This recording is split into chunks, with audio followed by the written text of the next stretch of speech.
Jour de la neuvaine. Le cœur de Jésus nous donne l'Église. Chantez. Dans le cœur de Jésus nous sont apparus la bonté et l'amour du Père. Dans le cœur de Jésus nous sont apparus la bonté et l'amour du Père. Cœur de Jésus, toi qui donnes l'Église, ouvre nos cœurs pour bien vivre en famille. Dans le cœur de Jésus, nous sont apparus la bonté et l'amour du Père. Dans le cœur de Jésus, nous sont apparus la bonté et l'amour du Père. Quand arriva la Pentecôte, les apôtres se trouvaient réunis tous ensemble. Soudain, il vint du ciel un bruit pareil à celui d'un violent coup de vent. Toute la maison où ils se tenaient en fut remplie. Ils virent apparaître comme une sorte de feu qui se partageait en langues et qui se posa sur chacun d'eux. Alors, ils furent tous remplis de l'Esprit Saint. Ils se mirent à parler en d'autres langues, et chacun s'exprimait selon le don de l'Esprit. Actes 2, 1 à 4. Dès cet instant, les apôtres, par la force de l'Esprit Saint, sortirent du cénacle pour parler ouvertement au peuple qu'ils craignaient. Ils parlaient toutes les langues, parce que Jésus avait dit « Allez donc de toutes les nations, faites des disciples, les baptisant au nom du Père et du Fils et du Saint-Esprit. » Matthieu 28, 19. Aujourd'hui, l'Église de Jésus parle encore toutes les langues. Les nations sont évangélisées. L'Église est le peuple de Dieu et nous sommes tous frères et sœurs en lui. Cette Église est notre mère qui nous nourrit de son sein en nous donnant le baptême qui met en nous la vie de la Sainte Trinité. Elle nous donne aussi la lumière et la vérité par sa prédication, l'amour de Dieu par le pain de vie partagé et le pardon par le sacrement de la réconciliation.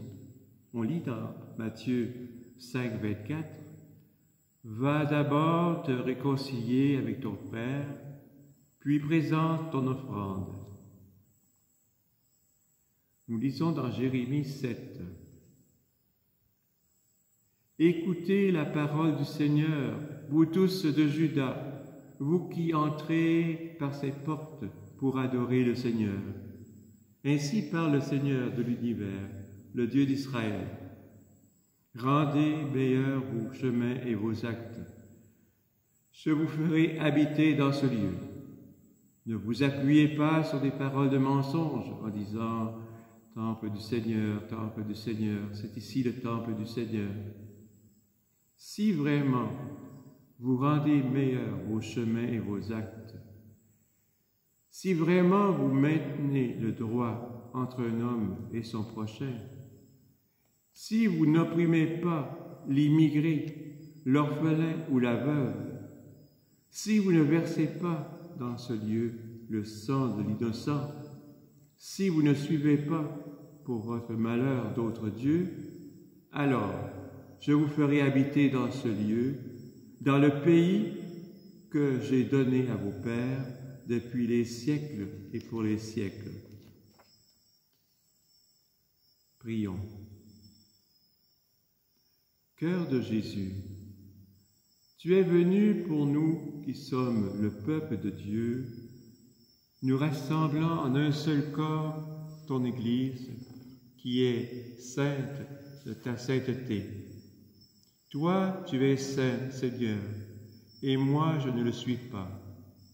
Un jour, tu disais à Pierre, « Tu es heureux, Simon, fils de Jonas, car cette révélation t'est venue non de la chair ou du sang, mais de mon Père qui est dans les cieux. » Matthieu 16, 17. Peu de temps après, tu lui as dit, « Passe derrière moi, Satan, tu me fais obstacle, car tes pensées ne sont pas celles de Dieu, mais celles des hommes. » Verset 23. En dépit de ma bonne volonté, je suis parfois objet de scandale, Seigneur. Donne-moi l'humilité de ton cœur pour vivre fraternellement avec eux. Nous sommes tous frères et sœurs en toi, et c'est ensemble que nous pourrons dire, Notre Père qui es aux cieux, pardonne-moi mes offenses, comme je pardonne aussi à ceux qui m'ont offensé. Matthieu 6, 9. Nous terminons par le chant thème de la famille du cœur de Jésus. À ton cœur, Jésus, roi d'amour, ta famille veut rendre hommage. À ton cœur, Jésus, roi d'amour, tout honneur, louange et gloire. Pour que l'Église, notre mère, ô Jésus, rayonne la paix, la lumière, ô Jésus. À ton cœur, Jésus, roi d'amour, ta famille veut rendre hommage. À ton cœur, Jésus, roi d'amour, tout honneur, louange et